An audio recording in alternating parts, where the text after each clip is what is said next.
Hi, I'm Judith Cassel-Mamet, and I just got back from a full month in Spain and had a great time.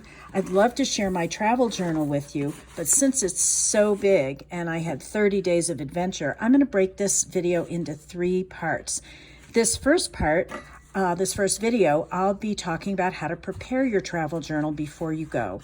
The second video will be my journal pages from October 1st to the 13th, which include those cities. And the third video, I'll be including the journal pages from those cities. If you'd like to see still photos of any of these journal pages or get more information about how to keep a travel journal, just check out my website, jcmamet.net.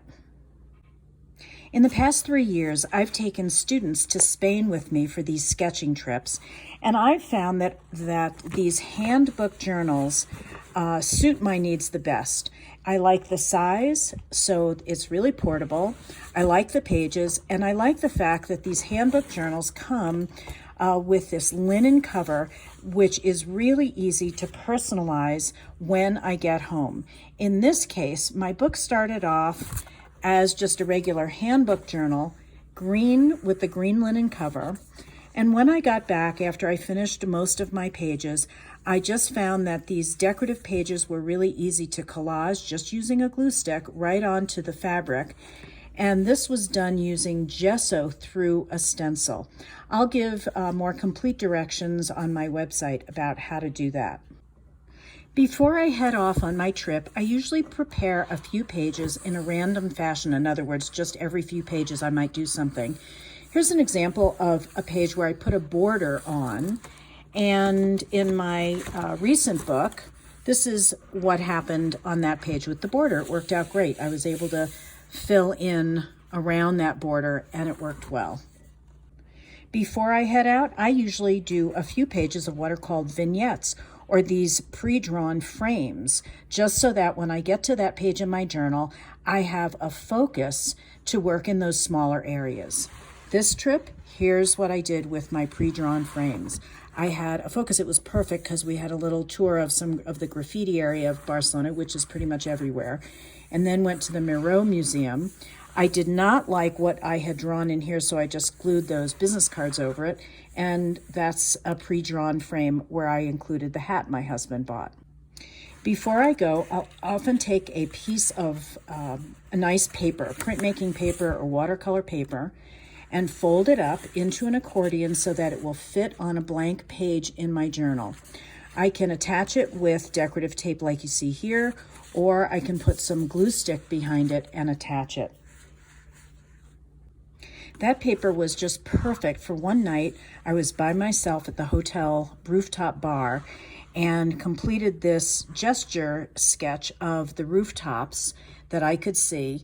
And I threw down some watercolor just for a really loose effect. And then I glued this page onto the page in my journal, folded it up, and then embellished the front. Here's another way to use some loose pre-cut paper. So before I went, I pre-cut some rectangular pieces of nice watercolor or printing paper. And I can fold it up, attach the back. In this case, I'm just holding it down with the decorative tape, but again, you could use glue stick back behind it.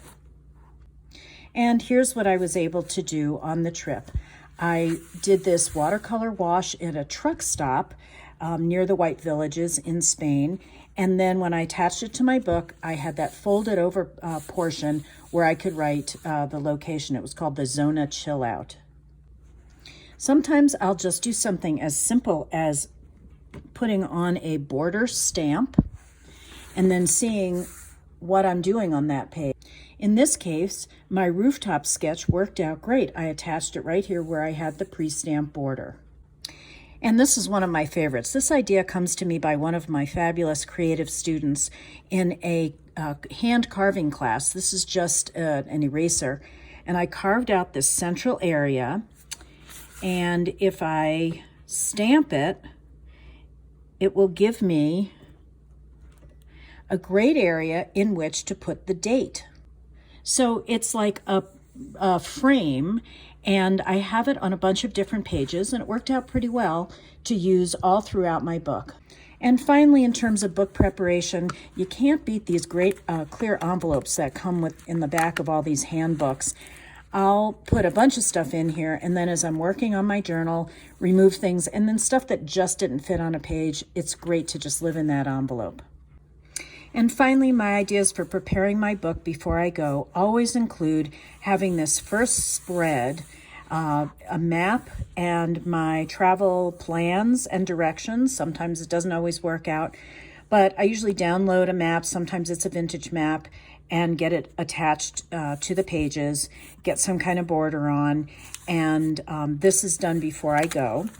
And then always my very first page, once I've got my map, is capturing what I'm doing, usually a day or two before I head off, and some reminder about what I'm packing. This is a page with my very simple bag of art supplies. I try to keep it as simple as possible. And then, of course, the most important thing are what comfy shoes I'm going to wear.